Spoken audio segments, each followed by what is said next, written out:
Alors, une fois que ces trois ingrédients sont réunis, nous allons donc passer à la préparation de notre biostimulant. Et donc, nous aurons besoin d'un kilo. Bonjour et bienvenue dans cette vidéo. Alors aujourd'hui, je vais vous apprendre un engrais spécial appelé le biostimulant. Alors c'est un type d'engrais biologique, mais il va bien au-delà d'un simple engrais parce qu'il joue trois rôles fondamentaux qui permettent, n'est-ce pas, de dupliquer votre rendement agricole. Alors, dans la première partie de cette vidéo, nous allons apprendre de façon détaillée quels sont ces trois rôles fondamentaux que joue ce type d'engrais et pourquoi vous devez commencer par utiliser cet engrais si vous voulez vraiment multiplier vos rendements. Alors, dans la deuxième partie de cette vidéo, nous allons voir étape par étape comment vous pouvez produire ce biostimulant. Donc, nous avons déjà nos différents ingrédients que vous allez découvrir donc, dans la deuxième partie de cette vidéo afin que vous commencez, n'est-ce pas, par utiliser ce type d'engrais pour pouvoir, n'est-ce pas, multiplier vos rendements agricoles. Donc, restez jusqu'à la fin de cette vidéo, ne ratez aucun détail de cette vidéo. C'est parti.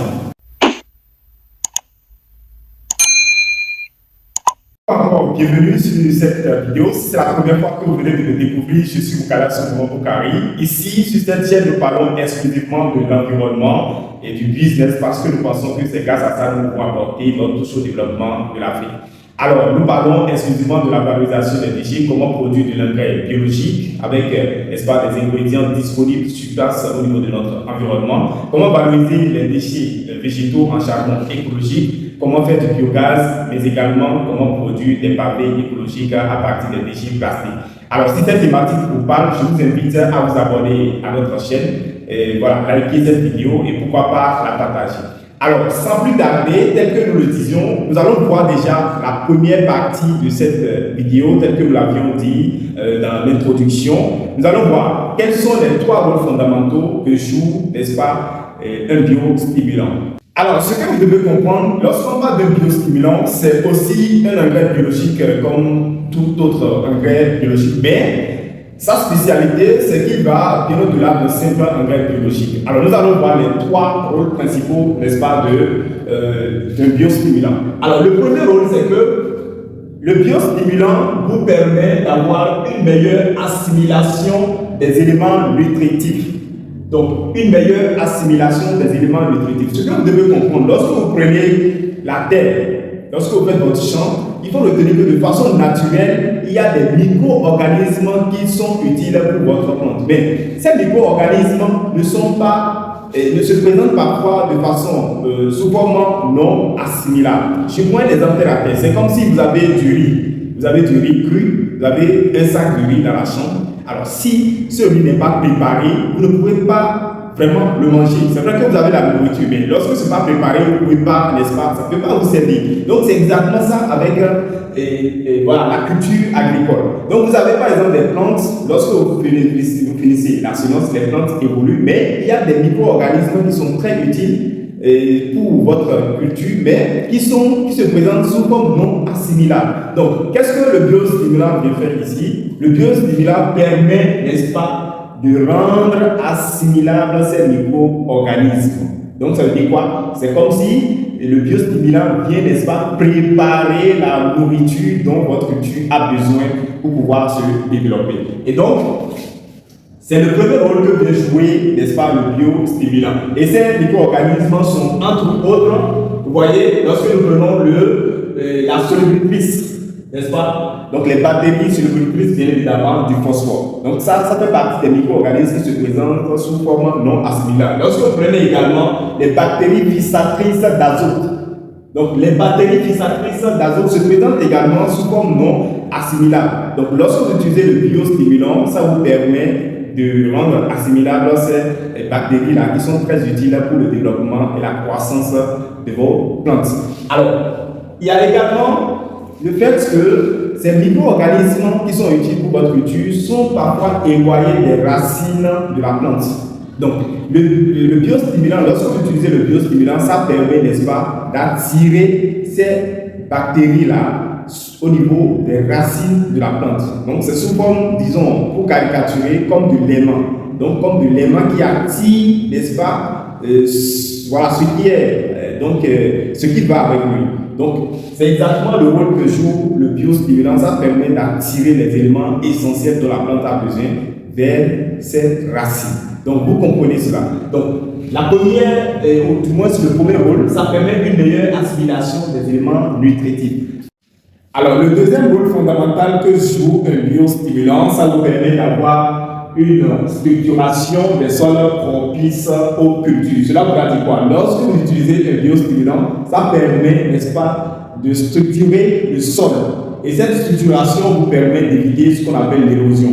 Alors, ceux qui ne savent pas l'érosion, c'est le fait que votre champ soit inondé. Donc, s'il y a assez d'eau et qui ne coule pas et qui siège au niveau de votre champ, ça ne vous permet pas, bien évidemment, d'avoir un meilleur rendement. Donc, lorsque vous utilisez un biostimulant, ça vous permet d'éviter cela. Mais ça vous permet également, toujours dans le deuxième rôle, d'avoir une meilleure aération et cohésion du sol. Donc, tous ces éléments réunis vous permettent d'avoir un meilleur rendement à la fin de votre récolte. Alors, le troisième rôle fondamental que joue, n'est-ce pas, le biostimulant, ça permet une résistance au stress abiotique. Donc, lorsqu'on parle de stress abiotique, on met dedans la sécheresse, on met dedans la chaleur.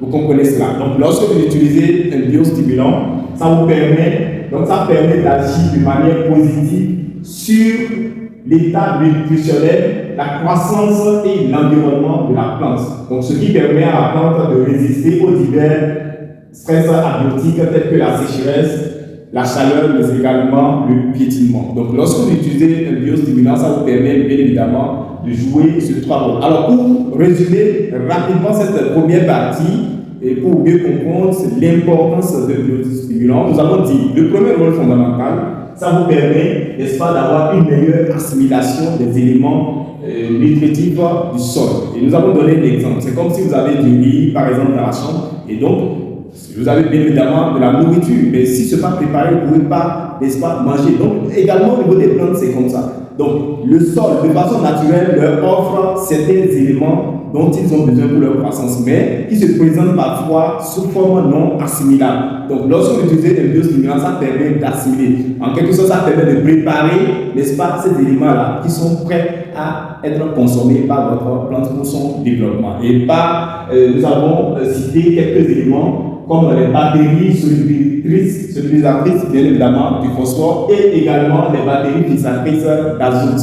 Donc, voici quelques éléments qui se présentent sous forme non assimilable, mais le biostimulant vient, n'est-ce pas, faciliter l'assimilation de ces éléments dont votre plante a besoin. Et donc, nous avons, et comme résultat, l'optimisation de la croissance et le développement de votre plante. Le deuxième rôle, nous avons parlé de la structuration, n'est-ce pas, du sol. Donc, lorsque le biostimulant est utilisé, ça permet de structurer le sol, et ce qui vous permet d'éviter l'érosion. Et ça vous permet également d'avoir une meilleure aération parce que les cultures ont besoin de l'air pour pouvoir faciliter leur croissance et leur développement. Donc, ça permet d'avoir également une meilleure aération et une cohésion des sols. Alors, lorsque nous revenons au niveau du troisième rôle, lorsque vous utilisez un biostimulant, ça vous permet, n'est-ce pas, ça permet aux cultures de résister au stress abiotique. Et parmi ces stress abiotiques, nous avons la sécheresse. Vous savez, en milieu de la saison pluvieuse parfois, il y a la sécheresse qui intervient. Donc, les plantes, s'ils ne sont pas bien assistées, risquent, n'est-ce pas, de se dégrader. Donc, lorsque vous utilisez un biostimulant, ça permet, n'est-ce pas, à votre culture de résister contre la sécheresse, par exemple, en pleine culture. Ça permet également de résister à la chaleur et le piétinement. Voici les trois rôles fondamentaux que joue un biostimulant et donc, qui va bien au-delà d'un simple engrais biologique. Donc, dans la suite, nous allons voir maintenant, étape par étape, comment vous pouvez produire, n'est-ce pas, votre biostimulant et comment vous pouvez l'utiliser. Donc, restez jusqu'à la fin de cette vidéo. Tout à l'heure, c'est parti pour la phase pratique.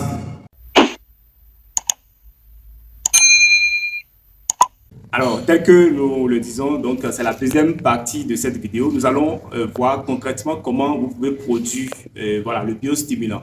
Alors, c'est une composition très simple et aussi très efficace. Donc, pour la production, vous avez juste besoin soit du Tithonia diversifolia Voilà, je sais que ceux qui nous suivent sur cette chaîne, vous êtes très habitués à cette plante-là. Donc, on l'appelle encore la plante et la fleur jalousie. Donc, le nom scientifique, c'est le Tithonia diversifolia. Alors, si vous ne disposez pas de cette plante-là, parce que nombreux de nos abonnés disent qu'au niveau de leur milieu, ce n'est pas trop fréquent. Vous pouvez remplacer ça par les feuilles de Nîmes. Donc, soit vous utilisez les feuilles de Nîmes, ou vous pouvez également utiliser les feuilles de Moringa. Donc, ça fait vous avez trois options. Si vous disposez de fleurs jalousie, c'est aussi mieux. Au cas contraire, vous pouvez utiliser les feuilles de Nîmes ou encore les feuilles de Moringa. Alors, comment ça va se passer? Notre deuxième ingrédient, c'est la cendre. Donc, peut-être que vous pouvez le voir, on aura aussi besoin de la cendre. Alors, le troisième élément dont nous aurons besoin, c'est bien sûr de l'eau. Voilà. Alors, une fois que ces trois ingrédients sont réunis, nous allons donc passer à la préparation de notre biostimulant. Et donc, nous aurons besoin d'1 kilogramme de cette feuille. Donc, tel que nous l'avons dit, ça dépend de ce que vous avez à votre disposition. Ça peut être les fleurs jalousie. Si c'est ça, vous aurez besoin d'1 kilogramme. Si c'est les feuilles donc, de Nîmes, vous aurez besoin également d'1 kilogramme. Donc, nous allons utiliser 1 kilogramme. Ici, nous avons déjà mesuré 10 litres d'eau. Vous comprenez cela. Donc, 10 litres d'eau pour 1 kilogramme de feuilles. Et donc, avec 1 kilogramme de feuilles, nous aurons besoin donc de 3 kilogrammes de cendre. Donc, je reprends. Vous avez besoin d'1 kilogramme de feuilles et 10 litres d'eau. En plus, 3 kilogrammes, bien évidemment, de la cendre. Donc, nous allons passer voilà, à la préparation, trêve de discussion. Alors, là, une fois que vous avez déjà mesuré votre eau, vous allez donc plonger la fleur. Ici, nous avons déjà 1 kg de fleur jalousie. Vous plongez ça et nous allons mesurer ensuite 3 kg de la cendre. Donc ici, voilà, ce récipient, ça fait bien évidemment environ 1 kg. Nous allons donc mettre ça. Alors, respectez bien les mesures pour avoir, n'est-ce pas, de meilleurs résultats. Alors, tel que vous pouvez le constater, là, une fois que cela est fait, vous devez, n'est-ce pas, remouiller.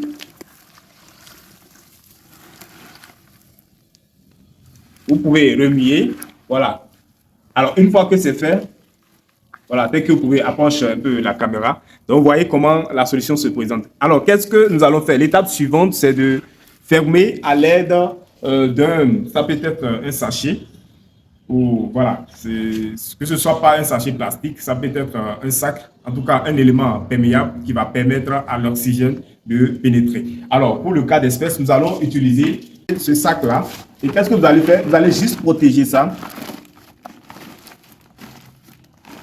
Vous allez protéger ça, vous pouvez mettre voilà, des briques dessus et vous laissez pendant 14 jours. Donc, après les 14 jours, votre solution sera prête et vous passez maintenant au filtre. Donc, vous allez filtrer votre solution et pouvoir l'utiliser. Alors, lorsque la solution est faite, vous prenez 1 kg ou du moins 1 litre pour diluer avec 5 litres d'eau simple.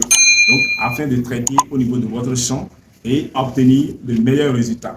Alors, c'est la fin de cette vidéo. Si vous l'avez aimé, n'hésitez pas à vous abonner à cette chaîne, activer la cloche de notification, mais également partager cette vidéo, pourquoi pas, afin que nous puissions élargir notre communauté et, n'est-ce pas, partager les connaissances. Alors, quant à moi, je vous dis à très bientôt et à la prochaine.